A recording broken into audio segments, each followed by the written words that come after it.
for your air candy with K&K. The music never sleeps. Get ready for your sugar high with coffee and candy.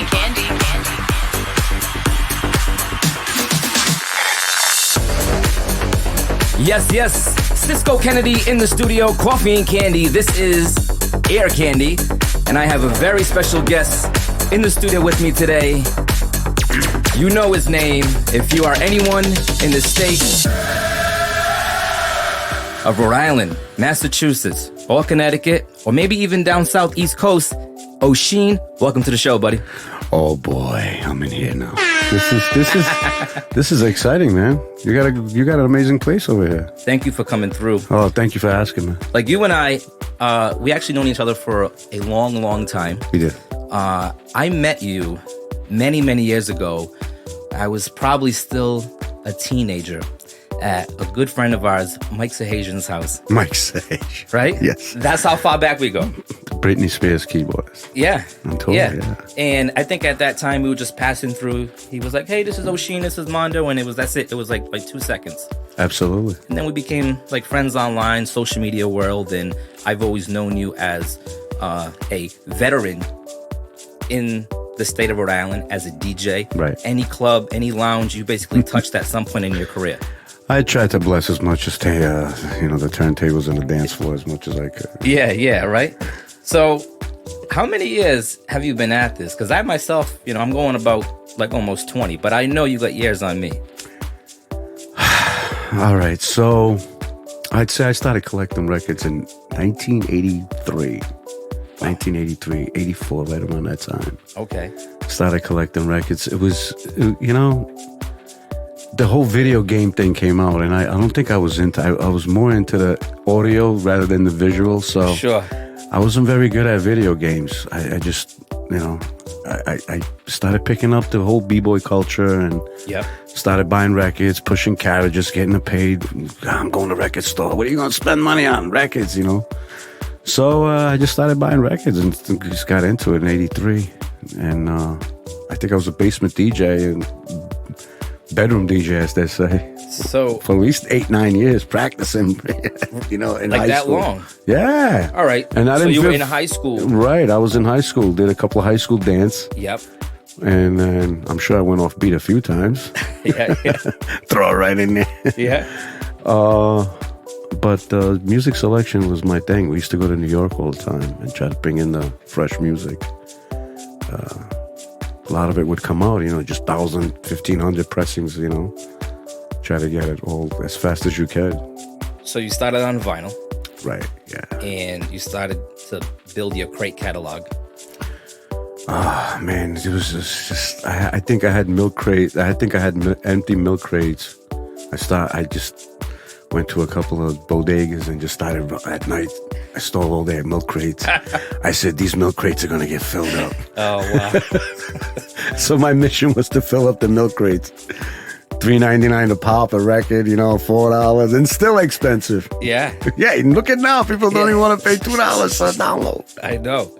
So back in the early 80s, right, when you were starting to come up, what inspired you to get into being a disc jockey, a DJ, a performer, an entertainer? That's a good question. I think basically it was just like I said, it was like I was having fun with it. It was like playing video. It was a release. I was letting things go. My mind was just, I was fast. My mind would think, and I needed the music. Yeah. And I remember when I started playing. You had the electro, you had hip hop, and I think I kind of shied away from the hip hop because, mentally I'm just fast. Everything's just, I'm very my mind is racy. So I got into more of the electro songs and a lot of the underground records back in the day. Freestyle was coming out, Yeah. And the disco was still big, right? The disco was big. Disco was big, but I think disco was fading out. And I tried to pick up a few disco tracks. I did. I grabbed them, but I just couldn't relate to them as much. Okay. But I knew that I couldn't get stuck on disco because this whole new era was coming in. If I wanted to be fresh, I need to stick to the freshness, Yeah. So like the freestyle, like when you say freestyle, we talking artists like Coro, like Little Susie, Stevie B, and well, we can see, you could say that, but I think to me, original freestyle was basically, I think the break beats, I think the bass, the break bass, and Cybertron by Juan Atkins, those were like, they had the break electro pop, the Egyptian lover guy from West Coast, I think the freestyle kind of grabbed its roots from there, started breaking down. And then the Latin people just started singing towards it. They loved it, That's right, because it was and still is very big. Big in the Latin crowd. In the Latin crowd. Yeah. They love freestyle music. They love freestyle. Even I'm half Italian. Sure. Half Portuguese. And you the guys Italian love people it too. and They love Portuguese, it. they love the freestyle music. So I brought freestyle into Rhode Island. I really want to say that because we were on Hot 106. Well, back in the day, it was called Kicks 106. Kicks 106, yeah, that's right. Yeah, and then I came on and somehow I got recognized. I don't know, people, you heard this guy. I was making mixtapes. And they invited me on a show, and I got on. I did a whole hour set. Forget it. From that point on, I think the whole vibe just started opening up more, Now, before then, were you already in clubs and lounges and like the nightlife? So the way it worked out was I picked up DJing in 83, 84. So we can share some age here, right? Yeah, sure. So at the time I was 13. So in 83 I was 13, 14 years old. So I started buying records. You figure by 89, 1990, I was 20. So I was 20 years old, 19, 20 years old. And right now on Federal Hill and Atwells Avenue, you have the restaurant Andino's. Yep. So that place was called, way before my time, it was called Cameo. It was called Club Cameo. It was a very small establishment. It was called Club Cameo. I did not know that. And we started hanging out over there. And as we started hanging out over there, and I saw turntables, and I was already DJing. I says, you know what? Let me ask this guy if I could DJ here. He said, sure, come on in, DJ. So I started DJing, doing my free gigs. And the guy liked me. I started DJing for free. I was like, I'm getting out. I'm coming out. I'm DJing. And I remember a few nights I was DJing and they had no door guys, so I let a record player come in the front. I was IDing guys, and I'm 19, 20 years old. I'm IDing guys, making sure they're 21. Shit. So I'd say that was my first place to play. And then the rave hits. I started changing up my music. I was going to Hub Club in Boston. I always try to stay ahead of the game. I was going to Hub Club in Boston, and I think Hub Club was the first place. A buddy of mine, Dale Charles, he was playing acid house. I was like, what the hell is this, man? Some good stuff. So again, fast beat, like high energy tempo, high energy tempo, and that automatically not much lyrics, with you. Right? Not much lyrics. So it connected with me. I didn't want the lyrics in. I didn't want to love me this, leave me alone, like all this love crap music. I just want to be free in my mind. I just want to bounce my head, be in my own thoughts.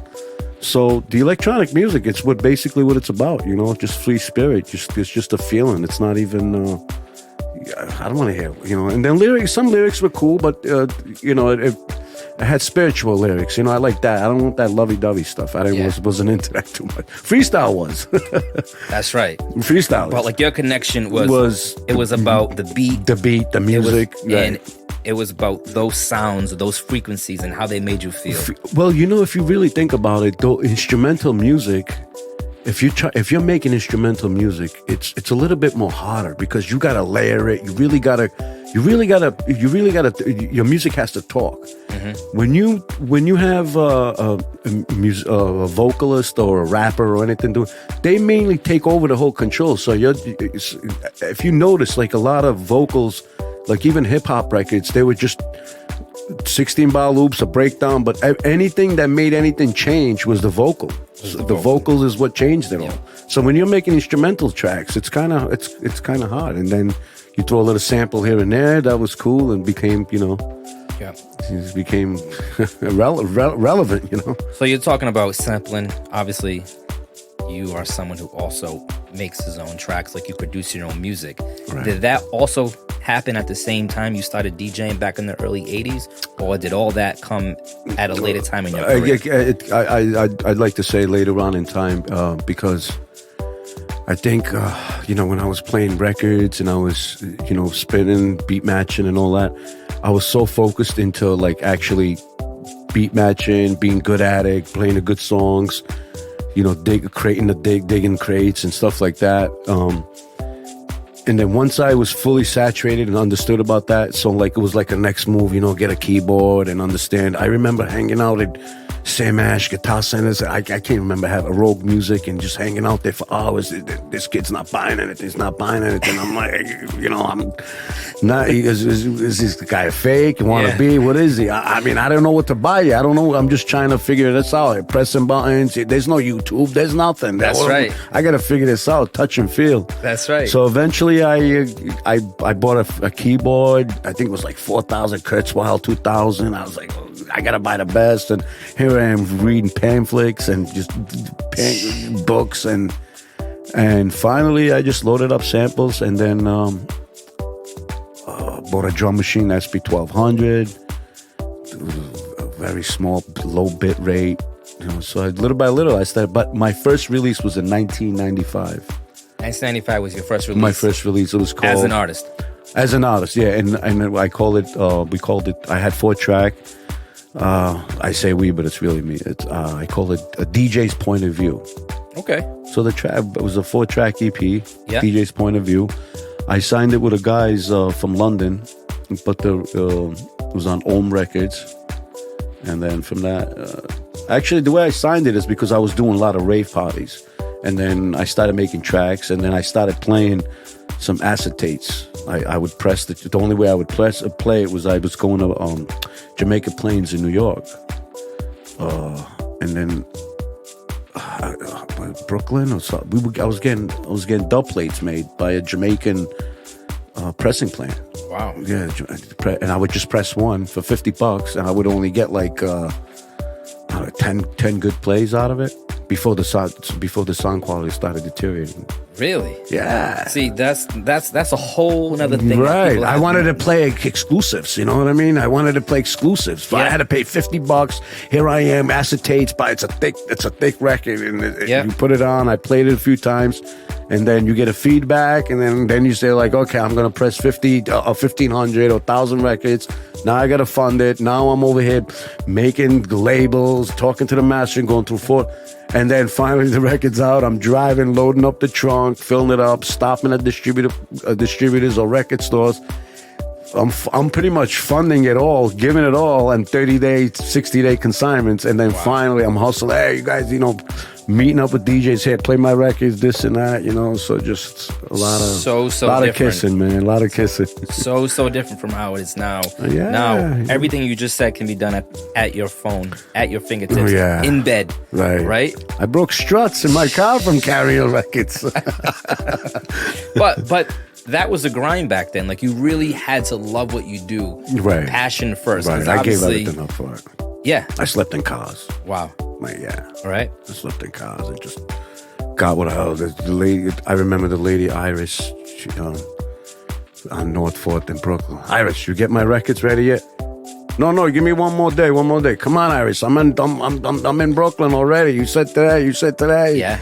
And sometimes they backed up too. Somebody calls in sick. Now she can't put labels. She can't stick the labels on. Wow.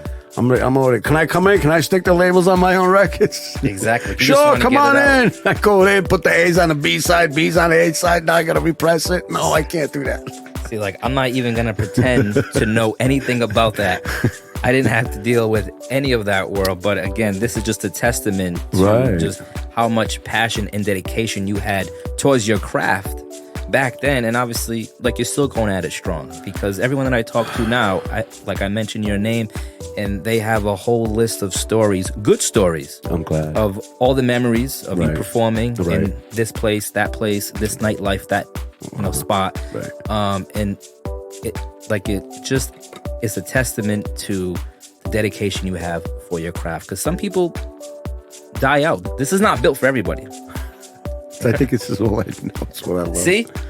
Well, I want to appreciate those people. They're out there. I want to thank you for all the support through the years, and sometimes it's like, I don't want to sit here and say, I don't do it for anybody. I do it for me. That's the first thing. I do it for me because I love it. But then once I feel like I'm doing it for others and they're enjoying it, they give me feedback. Now I have an incentive. I feel great. Now I'm just like fine tuning. I'm not lazy. I'm like, okay, what record did good? What did I do that was good? And then sometimes I'll produce something and I'll say, oh, this is going to be the banger. Oh my God, next. And then I produce something, it's not as good. I'm like, I'll just throw it out there. So next thing you know, the one that I thought was going to be a banger is not doing anything, and it's vice versa. It's the other way around.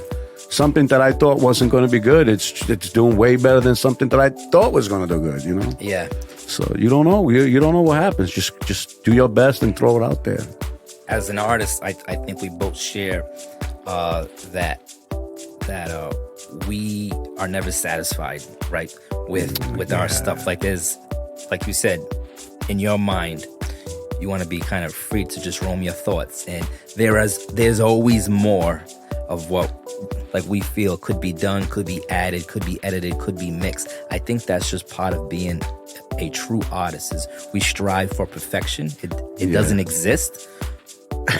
And we just keep at it. Or I don't know, you tell me different. So, I felt that energy for a long time, in my production. I just was like, so I know guys that will open up their door and then have 7 unfinished tracks.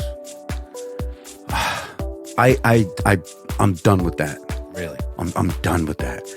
If I open up my door, there's a track on there and it's going to get finished. I'm not starting anything new. Yep. I don't care. I'm not. You know what? I had that experience where nothing got finished at the end. Yep. So now, if I start something, if the first few bars, if it's not feeling good, gone. And if it feels good, it's going to stay there. And I'm going to finish it. That's going to be finished, done, wrapped, mastered, out of the system, gone.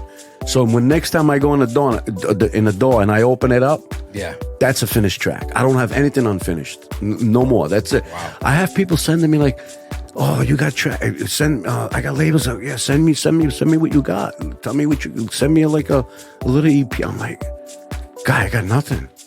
I don't have anything. All I know, the only thing I have is the connection that we just connected. Yep. Now I know that you're into it. Yep. So give me 2 weeks. I'll have 4 tracks ready for you, and it's yours. Finished, done. Yeah. And if you don't like it, I get it. I understand it. I get it. But my percentage accuracy to get it done and get it finished, and I know they're gonna take it. I just know that if they're reaching out, I listen to what they're putting out. I try to, I do my sound. I stick to my sound. Yeah. Always stick to my sound. But I always somehow focus on the label, what they are putting out. I don't want to, I've done releases on my own label where it's totally off. It's I'm not in the ballpark. Now I'm turning into this, there's no branding behind it. So if they want, because I am versatile. But if a label, I try to be versatile for the label as well. Not so much, hey, I'm going to stick to my sound. I do that, but I still want to give something that's the label. After all, you branded something, Yeah.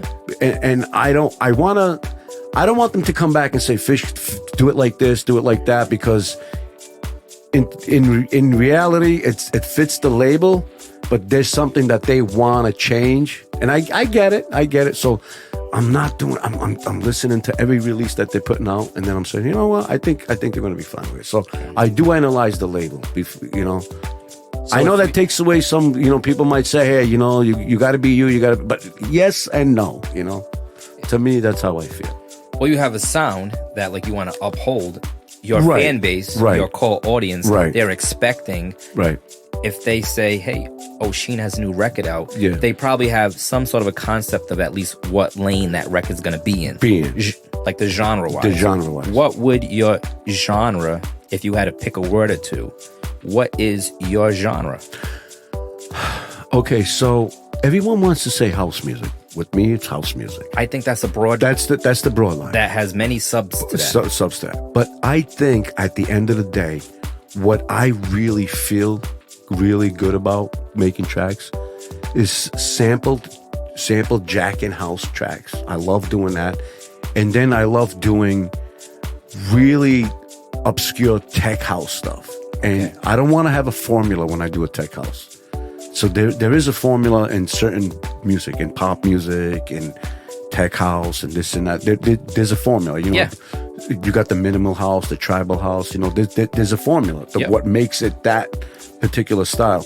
So I think I find myself doing more because listen, I'm gonna come out and tell you, I don't play instruments. I'm a beast on a drum machine, but that's irrelevant. I don't play instruments. I'm not gonna play keyboards. I do my best. If I have to hire a keyboardist, I do it. If I have to get somebody to write me MIDI files, I do it. And then I go in there, I edit it, I do it my way. So at the end of the day, I'm a DJ that became a producer. So I'm going to be sampled bass. And then if I'm going to do something that's a little bit more vocals or a lot more involved, then we get the keyboards come in and we get the keyboardists come in and, everyone's involved. Yeah. But as far as engineering, sound quality, program, I just want to be a beast at that. You know what I mean? I want to take care of that, So it's all you. Like what mix you down the vocals, levels, I want to be that. I'll master your track. Yeah. So I have a few tracks that I'll get on it. could use some work. It's tough having to wear all hats to be the songwriter, right? To be the producer, to be the sound engineer, even just a promoter, even just to promote your own record. It's like, yeah, like to wear all those hats. There's a lot of pressure because, like nowadays, that's what you have to be. And we were just talking about this. Now you got to be your own film guy. You got to be the cameraman, right? I tell you, back in the day with the records, it was a lot easier to promote. You had a tangible item. You had a tangible item to shove it. Hey, this is it. The record store. Oh, he took one copy, played it while he's playing in the sneaker store.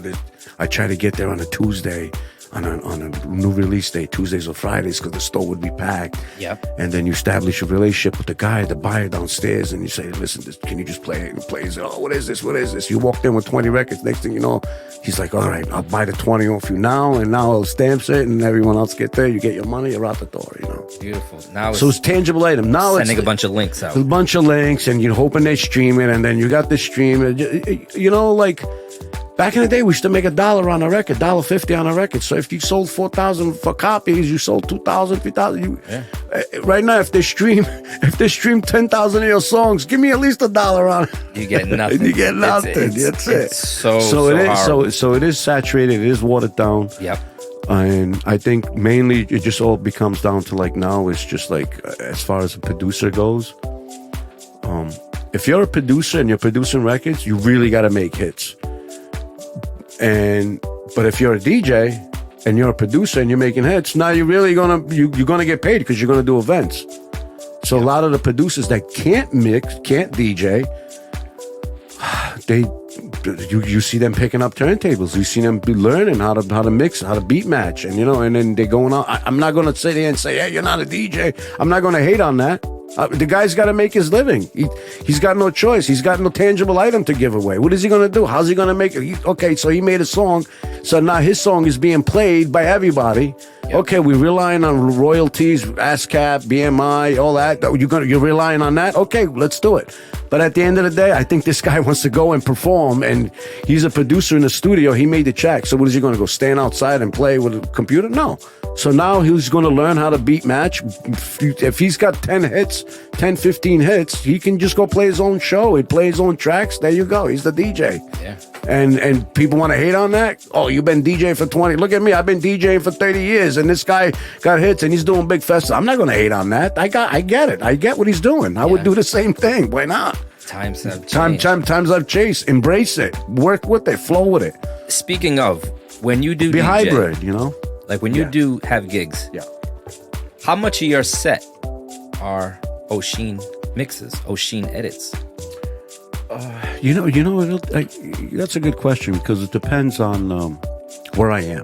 You know, Okay. if I'm doing I'll take a nice open format crowd if I have to, but you know, there's a limit to my stuff. So I'll play 50%, 60%. You know, I've done events where I've done all of my everything I've produced. You know, The entire set. the entire set was all by me. That's cool. And I had a great results.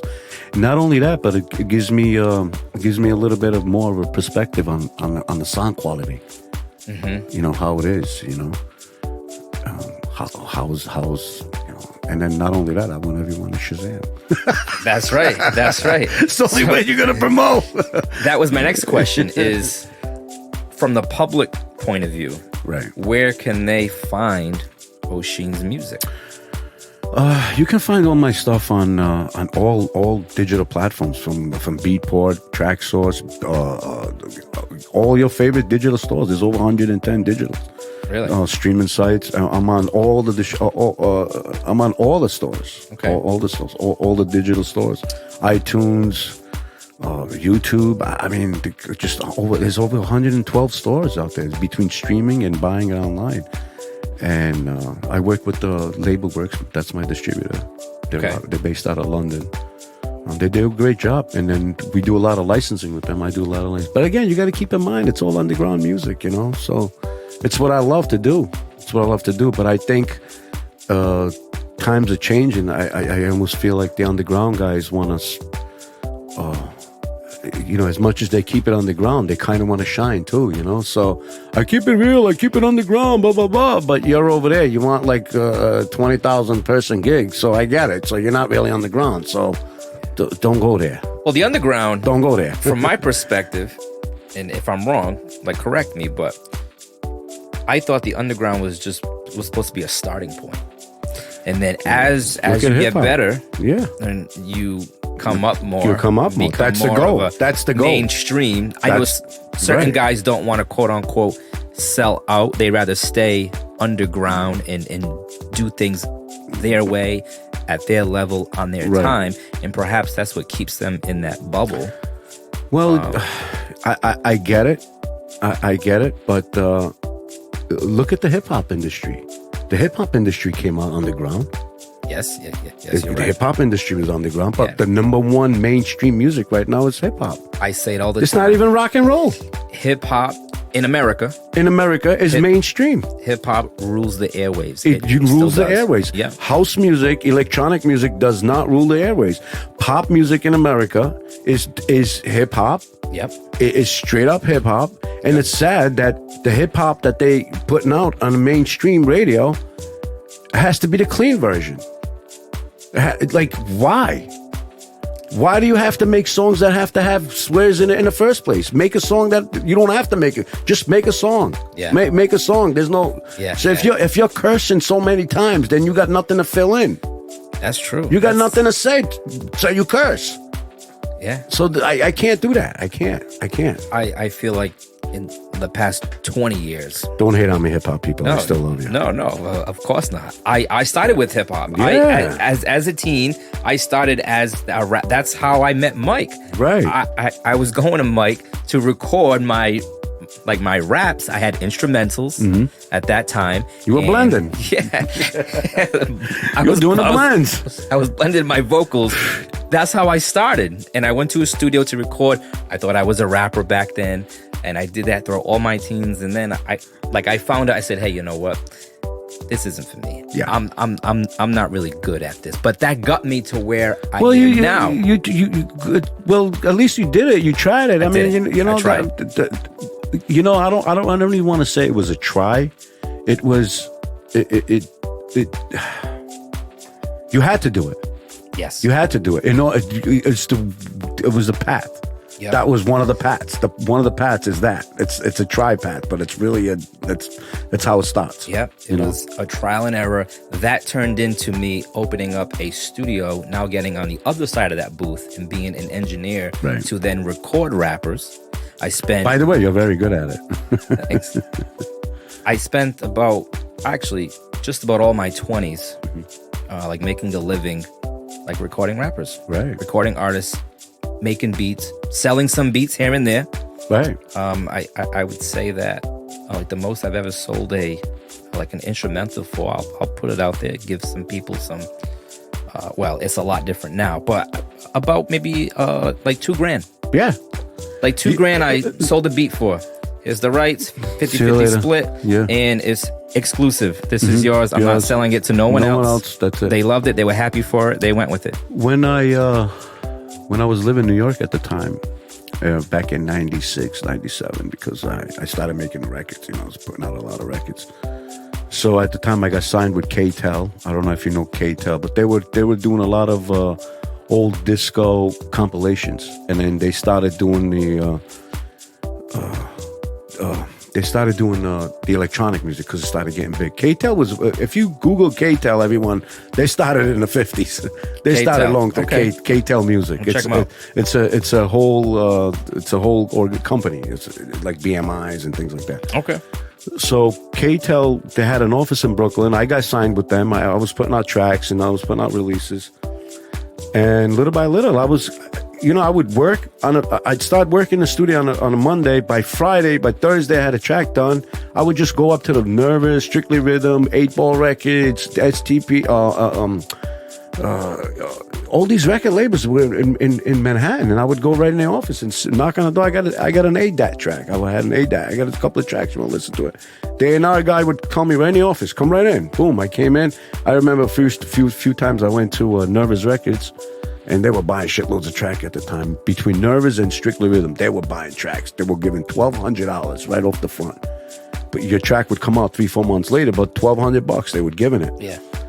So I went to Nervous Records at first. He would listen, it's good, but you know what? You got some effects and pan this, do that. They would tell you how to do it. Like, okay, I go back home, fix it. A couple of times they shut the doors on. It's just trash.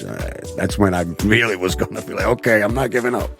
Yeah. And little by next thing you know, every Friday I would just go, hey, I need money. I go to record labels. Next thing you know, buying this. Bought it right there. Handed that over right there. Boom, give them that. Signed a couple of paperworks and go away. I didn't even care what the paperwork said. I just knew I had a check for my rent, for my food.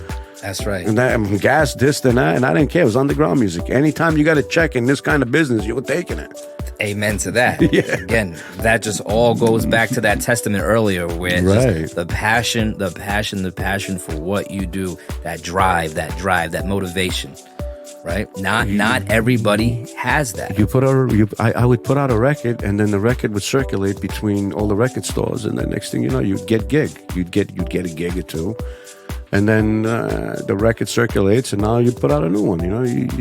You put out a gig, you get gigs. That's just the way it was. At least we made money off records, and we made money off gigs. Now you put out records, you got to get the publishing, you got to get the writer's fee. It's a lot of work. Yeah. It's now... But you got to do it. It's 2023. You got 30 years experience in this game. What is next for OSHEEN? I haven't thought about it yet, but I think the next is just keep working. Something's going to happen. So you haven't made your best track yet? I don't know. I don't even know. Like, do you have a favorite? Out of all your years, out of all your catalogs, like, do you have that one that's just, it has that special place, like, in your heart? I don't know if it's a new one. A lot of the underground. I did this acid drops. It was called acid drops. It was just all beats. It was a 4-track EP. I did that back in 2005. Okay. I really like that style. But recently, I put out a record called I'm So Lucky on Big Speaker Music. And it's a vocal track with a little bit of poetry on it. It's a disco vibe. Really? It's called I'm So Lucky. That one is doing really well for me right now. I actually like it a lot. Now that you mentioned it, I think that's one of my favorite ones. That's one of your favorites? Yeah. All right. I'm so lucky. And then I did, I took some freestyle record and I sampled it. Man, I don't tell nobody, but I did good. I took that Company B record. I took the horn riffs off that and just did a track off it, It's all in the creative arts. Yeah. You're like, I love sampling tracks, man. I love it. Yep. Sampling is a whole different art. If you don't know, a lot of people just don't know how to sample right. They just think it's dang. No, man, it's you gotta like sample and make it unfamiliar. And if you want to make it familiar, then that's your bootleg cut. Exactly. Exactly. And like you're right, that is a craft in itself. Someone who knows how to sample, like you just said, take something, turn it into something that is completely new sounding. Yeah, that's an art. That is a gift in itself. When you sample something and the original artist listens to it and you can't tell that it's a sample from their own. Exactly. That's where you want to be. But then there are times where like you're just like, this sample is so dope. This sample is going to stand out, and I'm hoping if you sampling something and you're not clearing it and you're putting it out there, that's good. Now guess what? If you do get sued, just listen to this. Yeah. That means you made it. If you're getting sued for a sample, you made it. That means it's heard. It has enough noise behind it. There's enough noise behind it, so it's a good thing. So the only thing they can do to you when you get sued, right? They're not coming to come and get my car. You're gonna have it. I mean, I do have professional, but the only thing that's going to happen out of something like that is, to my knowledge, is they're going to love it and they're going to say, you know what, we're going to put it out. They're going to put it out, or they're going to say, take it off the shelves. Okay, we're going to take it off the shelves, but guess what? So many people already heard it, and they know who did it, and they know what I'm capable of. So at this point, I just may get remix work like a legitimate from the labels. Yeah. So that was going on for a while. Really? Yeah. So back in the day when we sampled records, we wanted to get sued. That was the whole idea. Am I getting sued for this? Crazy. I want to get sued for this because if I'm getting sued, that means I've been heard. Yeah. I'm being heard. What are they gonna do? Come knock it? Like, what's going? It's a song I sample. So this is true. Like the mentality's a little weird, but that's where you want it, especially underground music industry, right? Yeah. Wow. So we talked a little bit about how you started as a DJ, then into your production, sampling. You have, like you said, like your music is out on all various platforms. If you're on Apple Music, if you're on Spotify, if you're on YouTube, and all they gotta do is just type in OSHEEN. Yeah, OSHEEN. OSHEEN. But I do want to say that there's an imposter out of India, and he's been putting out. He does like tutorial videos, and he's not on all the platform, but he's on YouTube. I kind of reached out to him. I was like, yo, you're using my name. I'm on this platform. So I reached out to Spotify. We had to clarify that because some of his production was like was falling into my area, in my space, in my bedroom. It was getting added to your playlist. It was getting added to my playlist. Yeah. So for some reason, I started looking at it, and like if I had a record out, it was called Breeze or something. He would put out a record called Breezy. Like he would try to put out records that are same, like in the same kind of like, if I put out a record called Sky something, and he would put out a record Sky, like, and it was totally different sound, and it had like that Kygo, like that commercial, like that, like stem played music. I think he just got a tutorial, and I think he spells his name with all capitals. So now when I started putting out my releases, I'm making sure I go under two artist names. So I go under OSHEEN. Yep. And then I go under DJ OSHEEN. Gotcha. So because DJ OSHEEN was in the 90s growing up, and a lot of people were releasing, like, so it was getting, and then at some point I took the DJ out. Yep. And I put OSHEEN in there, and then with all the social media and everything going on, but that's all being fixed right now. We got some lawyers behind that trying to figure it out. Yeah. But so you know what that means, right? That's a good thing. That means you made it. It means you made it. You made it. See?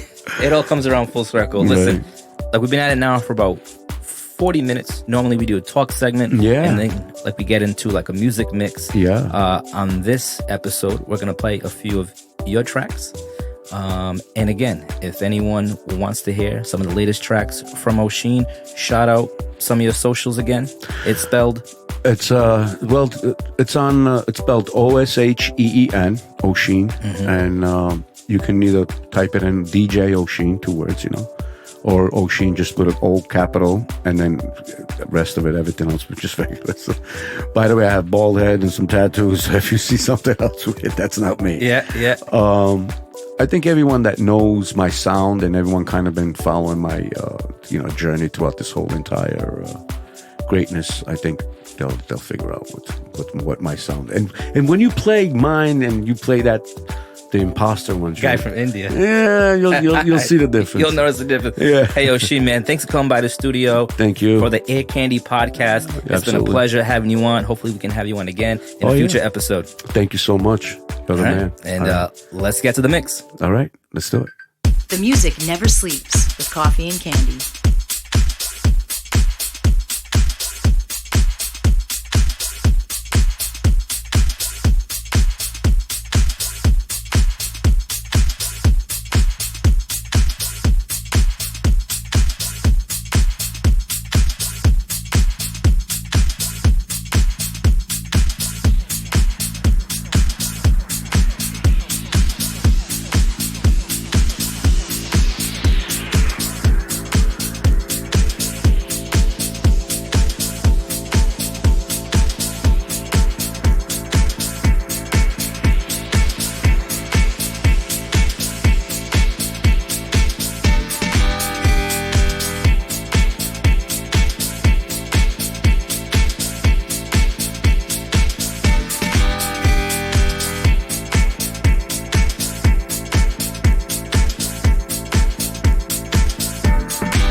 There's always an answer to everything. This, my friend, is for you.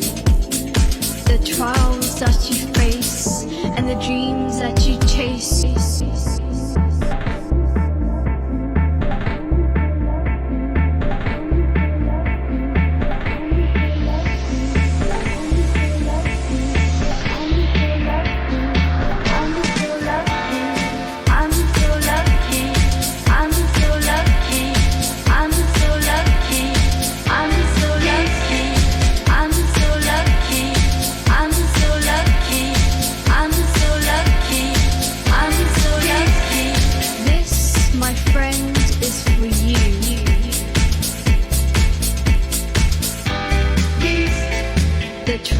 That you face and the dreams that you chase, you're behind in your race.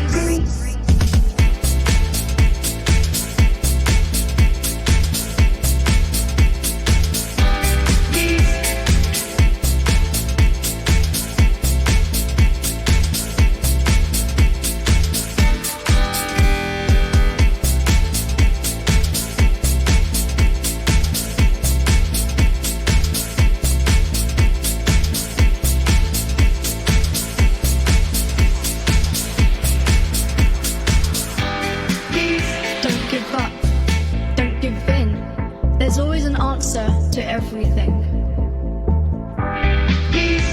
This, my friend, is for you. The trials that you face and the dreams that you chase, you're behind in your race and you're straying from your pace. Your mind is scattered all over the place and you're desperate for space. Little did you know this is your time to embrace. I'm so lucky, I'm so lucky, I'm so lucky, I'm so lucky, I'm so lucky, I'm so lucky, I'm so lucky, I'm so lucky. The reality that we forget, who created us and molded us and made us human beings.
the shoe, the fashion model side.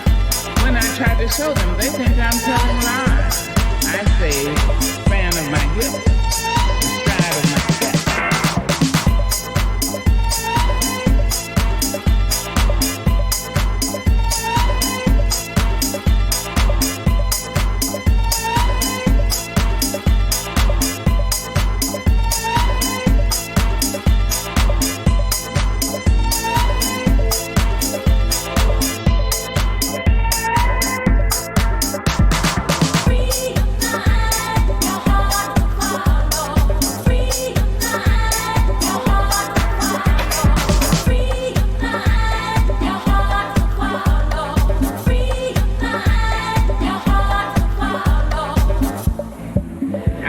Into a room just as cool as you please, and to a man the fellows stand.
Fan of my hips, the stride of my step.